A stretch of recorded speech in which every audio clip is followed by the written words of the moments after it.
सभी का स्वागत है हमारे चैनल टेक्निकल आइस्ट में। In this video we are going to show you how our network mapping work, मतलब कि नेटवर्किंग कैसे काम करता है। एक्चुअली हम लोग अभी बहुत ज़्यादा सिस्टमेटिक हो चुके हैं, मतलब हम लोग सारा दिन डिजिटली हो चुके हैं, पेमेंट्स डिजिटली करते हैं और बाकी की चीज़ें जो भी है हम लोग डिजिटली करते हैं। अभी फ़ोन बहुत ज़्यादातर अभी हेल्पफुल हो गई है।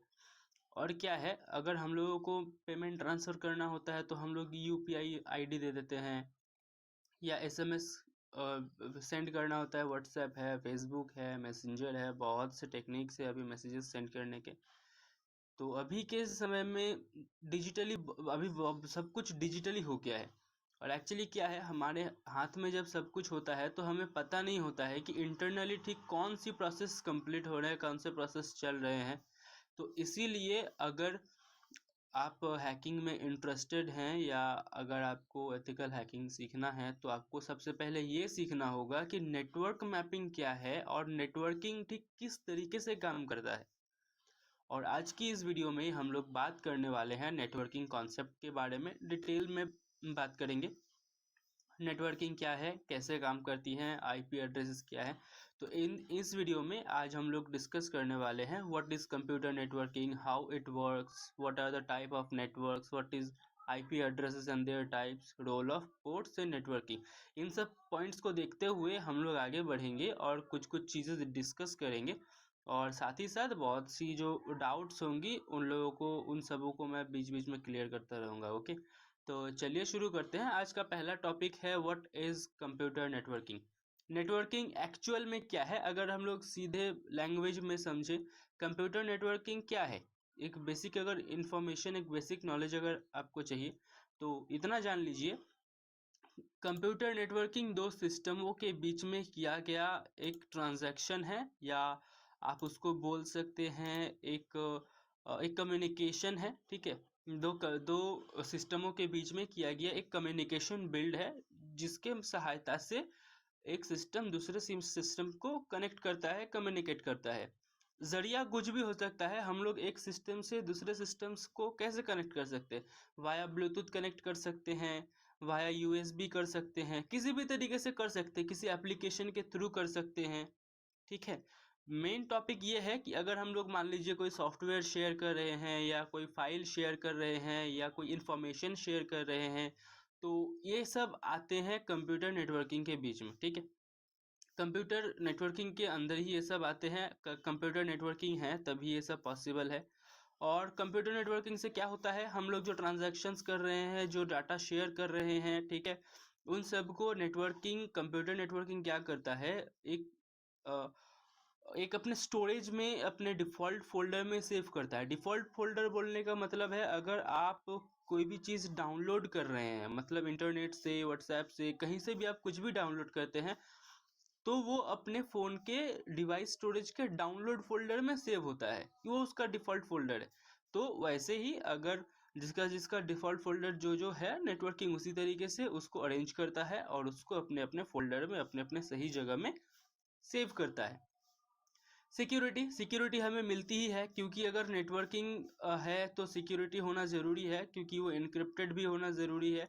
अगर इस सिस्टम के बीच में से दूसरे सिस्टम को कनेक्ट होता है, एक सिस्टम दूसरे सिस्टम को अगर कनेक्ट कर रहा है, तो उसके बीच में सिक्योरिटी होना ज़रूरी है। सिक्योरिटी कौन देता है, हम लोग अगर कोई ट्रांसफ़र कर रहे हैं, कोई शेयर, कुछ शेयर कर रहे हैं, तो पोर्ट्स का इस्तेमाल होता है। HTTP हो सकता है, UDP हो सकता है, ठीक है, बहुत से पोर्ट्स हैं। इन पोर्ट्स का काम क्या है, इन पोर्ट्स का काम है कि इस कंप्यूटर नेटवर्किंग के द्वारा जो शेयरिंग हो रही है उसको सक्सेसफुली शेयर करे और उसको सक्सेसफुली अपने अपने डिफ़ॉल्ट फ़ोल्डर में सेव करे। शेयरिंग ऑफ हार्डवेयर तो होता ही है और डाटा शेयरिंग भी होती है। कंप्यूटर नेटवर्किंग के बीच में से इतने इतने ही चीज़ आते हैं, इसके आगे भी बहुत कुछ है, हम लोग डिस्कस करने वाले हैं।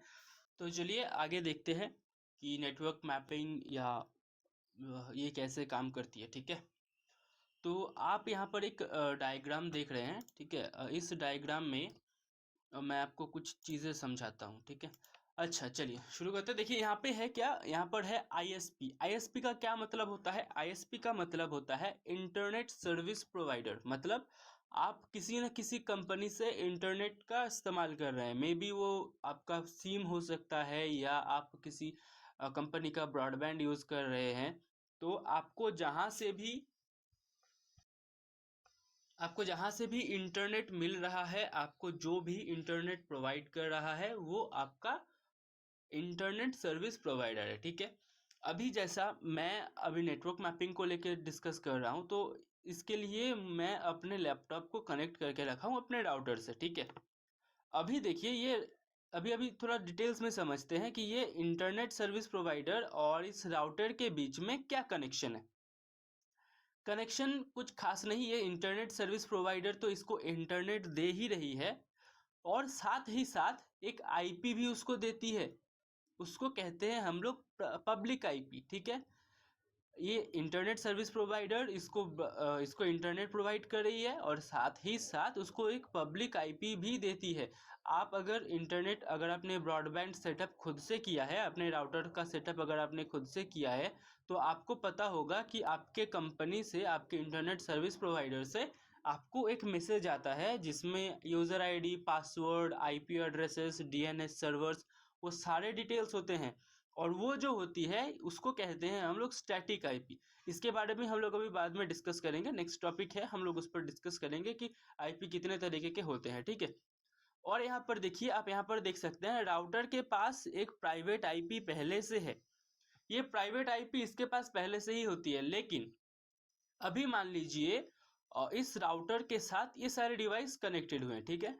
ये सारे डिवाइस इस राउटर के साथ कनेक्टेड हुए हैं। अच्छा, पहले आप ये बताइए कि आप आईपी के बारे में क्या समझते हैं, मतलब आपको क्या लगता है कि अगर हर सिस्टम में आईपी एड्रेस परमानेंट होते हैं?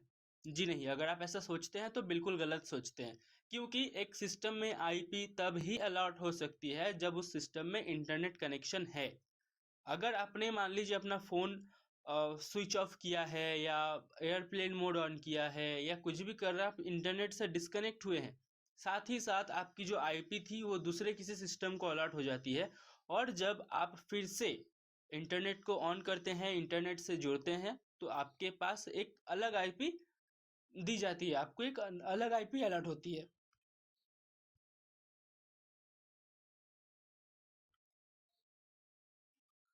उस अलग आईपी आपके पास फिर से एक नई आईपी आएगी, ठीक है। जैसे आप मान लीजिए यहाँ पर आप देख सकते हैं ये एक प्राइवेट आईपी है, ये भी एक आईपी एड्रेस है, ये भी एक आईपी एड्रेस है, ये भी एक आईपी एड्रेस है। जैसे हम लोगों के अपने अपने सबके नाम होते हैं, इस डिवाइसेस के भी वही नाम है। इन लोगों के नाम नाम का तरीका यही है, 190.168.11, ठीक है। उनका नाम यही है, उनका ऐसा ही नाम होता है, ठीक है।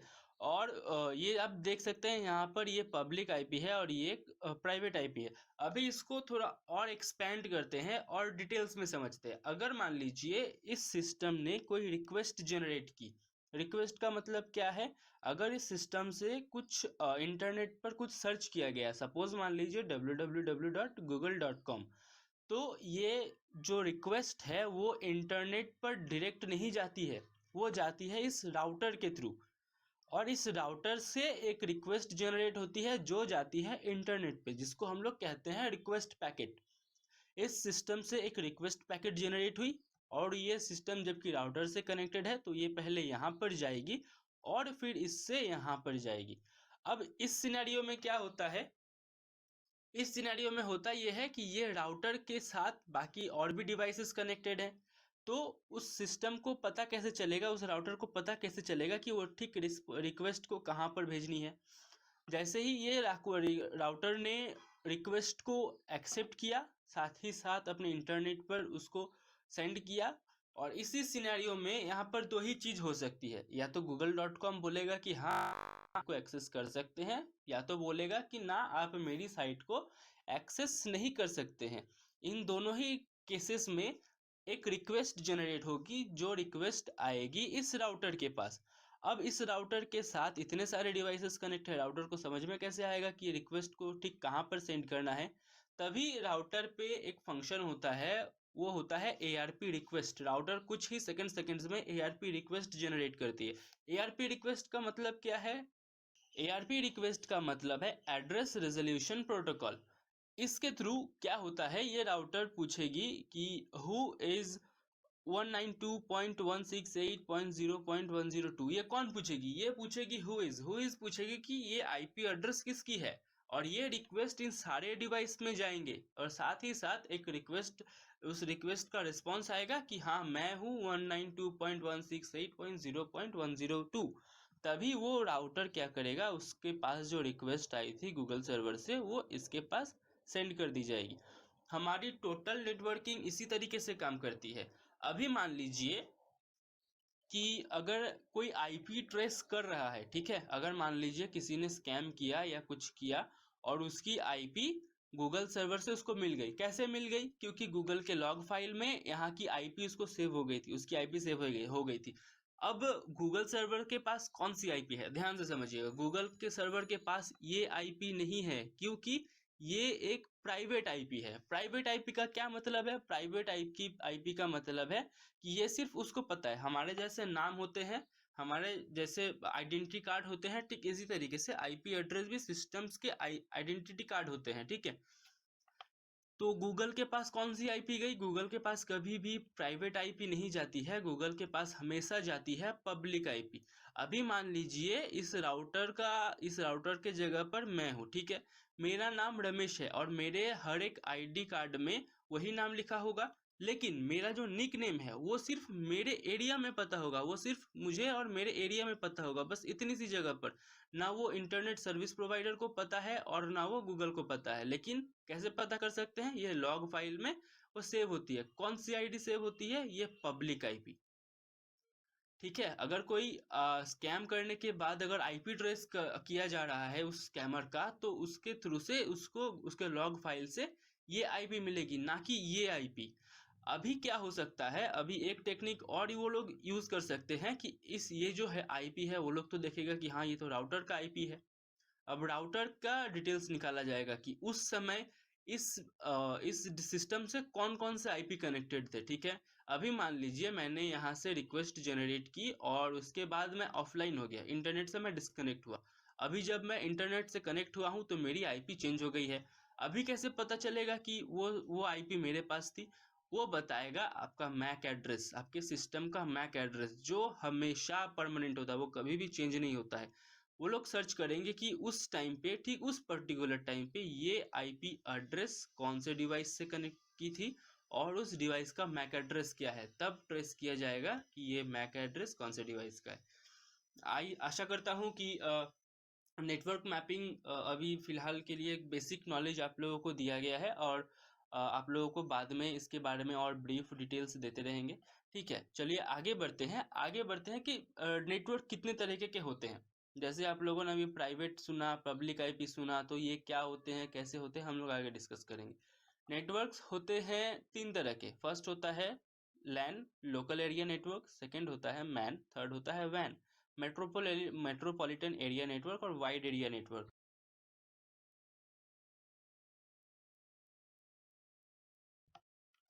ये क्या होते हैं, ये सब क्या है, मैं आगे डिटेल्स बताता हूँ। ओके चलिए, लैन क्या है, लोकल एरिया नेटवर्क क्या है। अभी मान लीजिए जैसा हम लोगों ने भी देखा कि ये एक सिस्टम है, इस सिस्टम के साथ ये एक वायरलेस डिवाइस कनेक्टेड है, ये एक वायर्ड डिवाइस कनेक्टेड है, ये एक वायर्ड डिवाइस कनेक्टेड है, और ये एक वायरलेस डिवाइस कनेक्टेड है, ठीक है।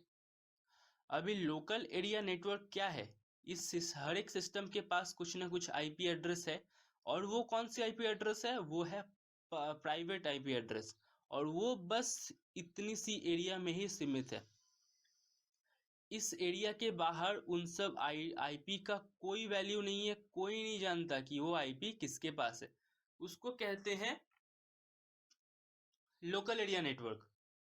और लोकल एरिया नेटवर्क कैसे काम करता है, लोकल एरिया नेटवर्क बस एक राउटर से कुछ सिस्टम कनेक्टेड है, बस वही है लोकल एरिया नेटवर्क। लेकिन मैन क्या है, मैन है metropolitan area network. Metropolitan area network क्या है, एक राउटर एक घर में लगे होते हैं और उस घर में जितने भी डिवाइस होते हैं वो कनेक्टेड होते हैं, लेकिन उस घर में इंटरनेट कहाँ से प्रोवाइड हो रहा है, इस घर में, इस बिल्डिंग में, इस कंपनी में इंटरनेट कहाँ से प्रोवाइड हो रहा है, आईएसपी के थ्रू। ISP के सर्वर से इन सब जगह पर इंटरनेट प्रोवाइड हो रहा है। इसको कहते हैं मेट्रोपॉलिटन एरिया नेटवर्क, जो लैन से बड़े क्षेत्र में इंटरनेट को कवर करती है। थर्ड है वैन। वैन क्या है? वैन है wide area network. Wide area network का मतलब क्या है? अगर आप इंटरनेट यूज कर रहे हैं, आप कुछ भी यूज कर रहे हैं, वो है एक wide area network. Wide area network मतलब पूरे स्टेट में, पूरे देश में कहाँ से इंटरनेट प्रोवाइड किया जाता है, जो अगर हम लोग इंटरनेट यूज कर रहे हैं तो हम सभी वाइड एरिया नेटवर्क में कनेक्टेड है। Third party vendors, primary site, data centre, ठीक है, यहाँ पर देखिए घर पे, कंपनी में, स्कूल में, ये पूरा जगह कवर करती है। इसको कहते हैं बड़े पैमाने पे जब हम लोग इंटरनेट का इस्तेमाल करते हैं तो ये होता है वाइड एरिया नेटवर्क। तो चलिए शुरू करते हैं हमारी नेक्स्ट टॉपिक जो है what is IP address. IP address क्या है? सबसे पहले जानते हैं कि आईपी एड्रेस का फुल फॉर्म क्या होता है। आईपी एड्रेस का मतलब होता है इंटरनेट प्रोटोकॉल एड्रेस। इंटरनेट के प्रोटोकॉल के द्वारा अलॉट की गई एक एड्रेस। ओके, अगर आपने कभी आईपी एड्रेस देखा है कि वो कैसे दिखती है, तो आईपी एड्रेस इस तरीके की दिखती है 192.168.1.1, ठीक है। 4 पेयर्स ऑफ डिजिट होते हैं, 1 2 3 4, ठीक है, ये 4 पेयर्स ऑफ डिजिट होते हैं और एक एक पेयर्स में होते हैं 8 बिट्स। आप इसको 1 ऑक्टेट्स भी बोल सकते हैं या 1 बाइट्स भी बोल सकते हैं, नो इशू। और आईपी एड्रेस में अगर ये IPv4 है तो यहाँ पर 32 बिट्स होते हैं और 4 बाइट्स होते हैं। और सिर्फ ये आईपी एड्रेस, अगर आपने सुना है कि आईपी एड्रेस ट्रेस होता है, तो ये कैसे ट्रेस किया जाता है मैं आपको बताता हूँ। ये सिर्फ IP address 4 pairs of digit ही नहीं है, बल्कि ये अपने आप के अंदर बहुत सी इंफॉर्मेशन लेकर घूमता है। जैसे ये फर्स्ट पेयर ऑफ डिजिट हमें ये बताती है कि ये आईपी एड्रेस कौन से देश का है, क्या ये इंडिया का है या किसी और देश का है, तो हमें ये बताती है कि ये कौन से देश का है। सेकंड हमें ये बताती है कि कौन से स्टेट से है ये आईपी एड्रेस। ये सेकंड पेयर ऑफ डिजिट्स हमें ये बता देगी कि आप कहाँ से हैं। आप अगर इंडिया से हैं तो आप इंडिया के ठीक कौन से जगह से हैं। और third pair of IP address ये हमें ये बताती है कि आपका इंटरनेट सर्विस प्रोवाइडर, आपका आईएसपी कौन है। अगर आपके बारे में ये 3 डिटेल्स पता चल गया तो वो क्या करेंगे, वो डायरेक्ट इस आईएसपी प्रोवाइडर के पास पहुंच जाएंगे, इंटरनेट सर्विस प्रोवाइडर के पास पहुंच जाएंगे और उनको ये पूछेंगे कि भाई दोपहर 2:20 में ये जो 1 नंबर की जो आईपी है वो किस सिस्टम को अलॉट की गई थी। वो लोग वहाँ से डिटेल्स निकालेंगे, डिटेल्स निकाल कर बताएंगे कि हाँ ये इस सिस्टम के साथ कनेक्टेड थी और ये इसका मैक एड्रेस है। ओके, तो आईपी एड्रेस इस तरीके से अपने अंदर बहुत सी डिटेल्स लेकर चलता है, कंटेंट करता है अपने अंदर। ओके, चलिए नेक्स्ट टॉपिक देखते हैं, नेक्स्ट थोड़ा ब्रीफ देखते हैं। आईपी एड्रेस के बाद IPv4 के बाद IPv6 को क्यों लॉन्च किया गया? क्योंकि IPv4 की शॉर्टेज हो रही थी उस समय, क्योंकि अभी के टाइम पे डिजिटल इंडिया इतना ज़्यादा हो रहा है, हम लोग इतना ज़्यादा डिजिटली जा रहे हैं।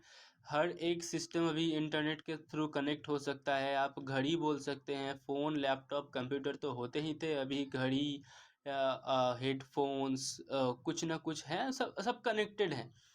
तो अभी जो जो चीज़ इंटरनेट से कनेक्ट हो सकती है, हो रही है, उन सबको एक एक करके आईपी एड्रेस अलॉट करना ज़रूरी है और ये होता है, ये रूल है।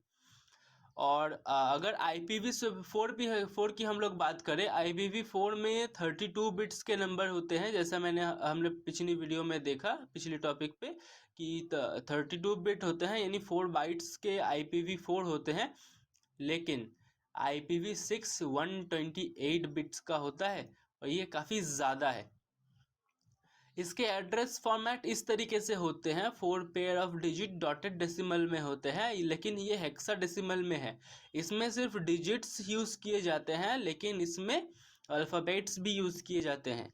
और इसके प्रीफिक्स नोटेशन अगर 0/24 होता है तो यहाँ पर डबल कोलन होता है। और double colon, just double colon का मतलब सिर्फ डबल कोलन ही नहीं है, इसके बीच में होते हैं 4 पेयर्स ऑफ 0। 0 0 0 0 ऐसे करके 4 पेयर्स ऑफ जीरो इसके अंदर इसके बीच में होते हैं जो ये दर्शाती है। नेक्स्ट है इसमें से 2 की 32 पावर यानी 42 बिलियन कुछ आईपी एड्रेस बन सकते हैं, लेकिन इस पे 340 ट्रिलियन ट्रिलियन ट्रिलियन आप देख सकते हैं कि इस पे कितनी ज़्यादा एड्रेसेस आईपी एड्रेसेस बन सकते हैं। उतने तो अभी तक डिवाइस भी नहीं बने हैं। हमारे पास पहले IPv4 की शॉर्टेज थी, यानी आईपी एड्रेस की शॉर्टेज थी, लेकिन IPv6 लॉन्च होने के बाद ये शॉर्टेज अभी नहीं रही। नेक्स्ट देखते हैं IP address and their types. Type कितने तरह के होते हैं आईपी एड्रेस के? इन चारों के बारे में हम लोगों ने थोड़ी देर पहले ही बात किया है। Public, private, static, dynamic. Public IP क्या है? पब्लिक आईपी का मतलब है जो वाइड एरिया नेटवर्क में काम करता है, जो अगर आप इन दुनिया में कहीं पे भी सर्च करें तो उसकी डिटेल्स आप कहीं से भी निकाल सकते हैं, उसको कहते हैं पब्लिक आईपी। प्राइवेट आईपी क्या है? प्राइवेट आईपी है निकनेम की तरह, उस छोटे से एरिया के बाहर उस आईपी की डिटेल्स कोई नहीं जानता, लेकिन जब अलॉट होना चाहिए, मतलब अगर सिस्टम इंटरनेट से जुड़ा है तो एक आईपी एड्रेस होना चाहिए, तो इसीलिए प्राइवेट आईपी असाइन की जाती है।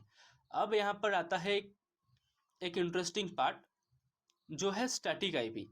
स्टैटिक आईपी क्या है? स्टैटिक आईपी वो आईपी है जो हमेशा परमानेंट होती है। ये कौन से आईपी होते हैं? ये होते हैं डोमेन सर्वर्स के आईपी। डोमेन से आप क्या जानते हैं? डोमेन से आपको क्या लगता है? मतलब अगर मान लीजिए जैसा मैंने थोड़ी देर पहले ही बताया कि आईपी एड्रेस डिवाइसेस के नाम होते हैं। डिजिटल अभी जो इंडिया है उसमें इन सब चीज़ों को आईपी एड्रेस से ही पहचाना जाता है। तो डोमेन सर्वर्स को स्टैटिक आईपी से पहचाना जाता है, क्योंकि ये परमानेंट होते हैं। अब डोमेन सर्वर्स का मतलब क्या है?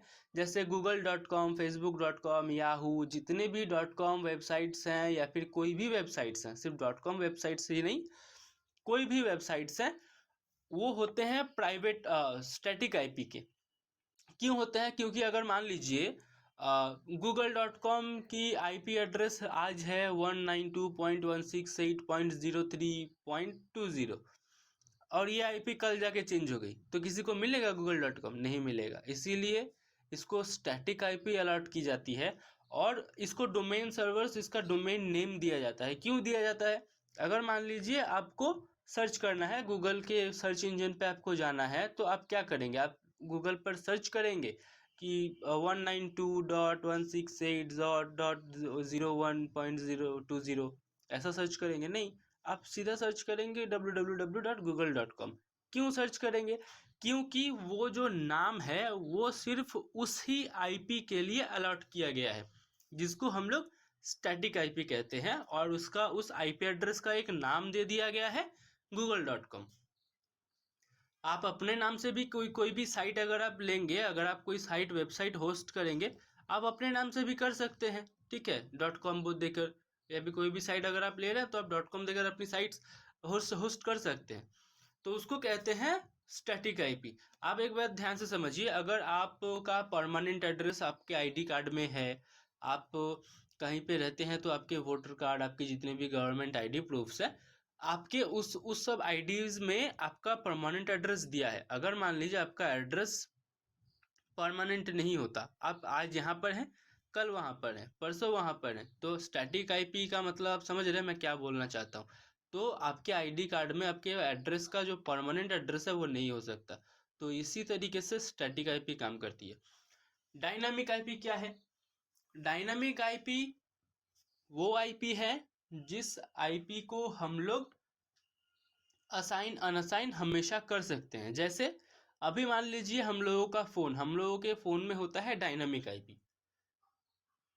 इसका काम क्या है? अभी मान लीजिए मेरा फ़ोन शट डाउन हो गया, मैं या फिर इंटरनेट से डिस्कनेक्ट हो गया, या फिर मैंने एयरप्लेन मोड ऑन किया, तो उस समय डायनामिक आईपी का काम होता है, क्योंकि मेरे फ़ोन में भी इंटरनेट नहीं है, तो वो आईपी एड्रेस तो मेरे फ़ोन में हमेशा अलॉटेड नहीं रह सकते, वो किसी दूसरे को चाहिए होगा, दूसरे किसी के सिस्टम में अलॉट होगा।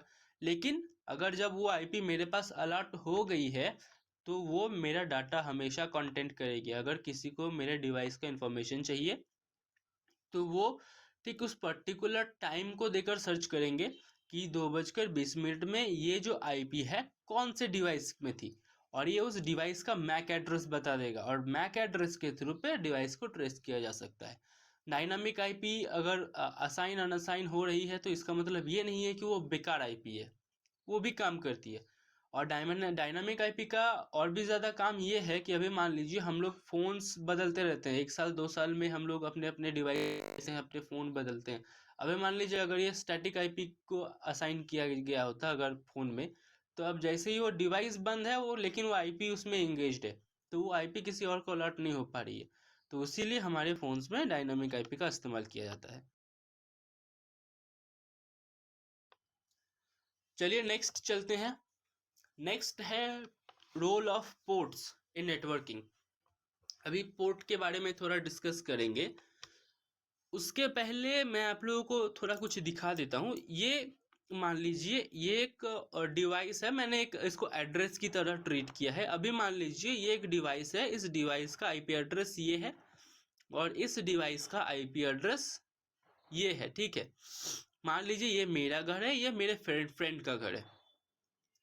तो अभी इस पर पोर्ट कैसे काम करता है, मतलब इस डिवाइस को अगर इस डिवाइस से कनेक्ट करना है, कम्युनिकेट करना है, तो यहाँ पर पोर्ट का काम आता है।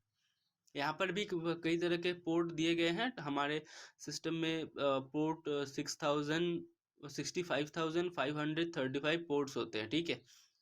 अभी मान लीजिए पोर्ट्स का कुछ खेल ऐसा है दोस्तों, कि अगर मैं अभी मान लीजिए मैं इस पोर्ट्स को थोड़ा नाम दे देता हूँ, ये है रास्ते, इसको हम लोग ports as a port treat करेंगे।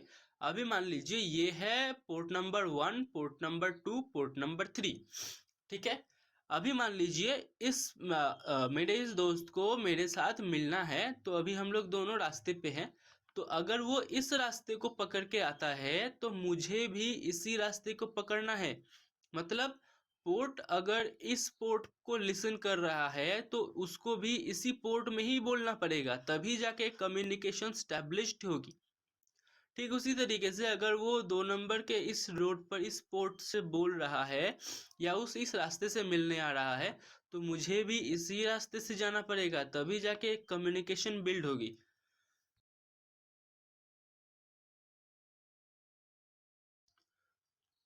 पोर्ट्स ऐसे ही काम करते हैं, ठीक है। अभी देखते हैं टोटल पोर्ट्स कितने होते हैं। टोटल 65,535 पोर्ट्स होते हैं, जिसमें से कुछ पोर्ट्स ओपन होते हैं, कुछ क्लोज होते हैं। आगे जाके जब हम लोग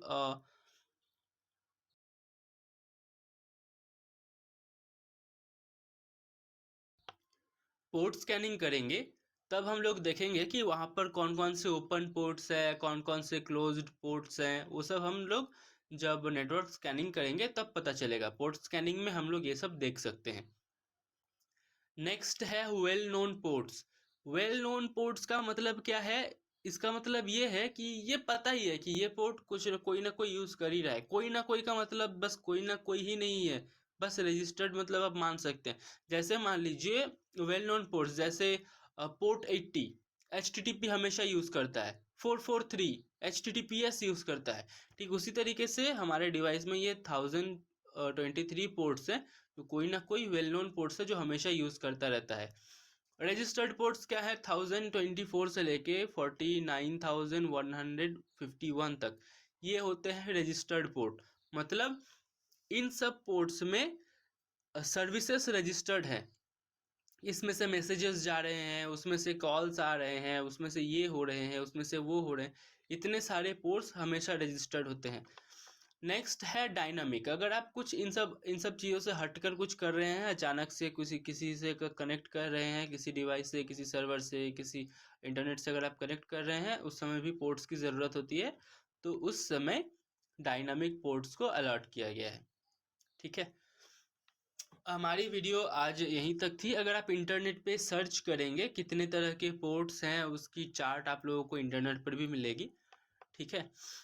और जैसा हम लोग बताने वाले हैं, हम लोग नेक्स्ट वीडियो में बताएंगे। और नेक्स्ट वीडियो में हम लोग थोड़ा फिल्मी बातें करेंगे, मतलब सिर्फ फिल्म की बातें नहीं करेंगे, फिल्मी बातें करेंगे। इसका मतलब ये है आपने अगर हैकिंग की मूवीज़ देखे हैं तो आपको दिखा होगा कि कोई आईपी एड्रेस अगर ट्रेस कर रहा है तो वो ट्रेस नहीं कर पा रहा है, क्योंकि वो कभी जापान दिखा रहा है, कभी चीन दिखा रहा है, कभी यहाँ दिखा रहा है, कभी वहाँ दिखा रहा है। तो ये जो खेल है ये कैसे खेला जाता है ये हम लोग नेक्स्ट की वीडियो में देखेंगे। तब तक के लिए अगर आप लोगों ने चैनल को सब्सक्राइब नहीं किया है सब्सक्राइब कर ले। अगर आपको हमें पर्सनली बात करना है, बात हमसे पर्सनली टचअप में आना है, आप इंस्टाग्राम पे मैसेज कर सकते हैं। इंस्टाग्राम की आईडी दी हुई है।